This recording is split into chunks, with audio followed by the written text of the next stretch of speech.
सब कुशल करो भगवान हमनिया मंगल हो। सब कुशल करो भगवान हमनिया मंगल हो।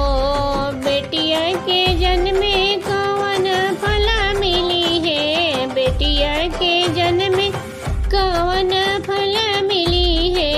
अरे पापा करी है कन्यादान हमनिया मंगल हो। सब कुशल करो भगवान हमनिया मंगल हो। बेटवा के जन्म में कौन फल मिली है, बेटवा के जन्म में कौन फल मिली है। अरे बेटवा करी है पिंडदान हमनिया मंगल हो।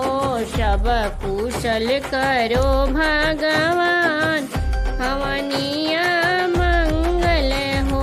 आम लगाए कौन फल मिली है, आम लगाए कौन फल मिली है। अरे रहिए जे धूपवा छिपाई हमनिया मंगल हो। सब कुशल करो भगवान हमनिया मंगल हो। अरे गैया के रखले कौन सुख मिली है, गैया के रखले कौन सुख मिली है। अरे गैया पियावे अमृत धार हमनिया मंगल हो। सब कुशल करो भगवान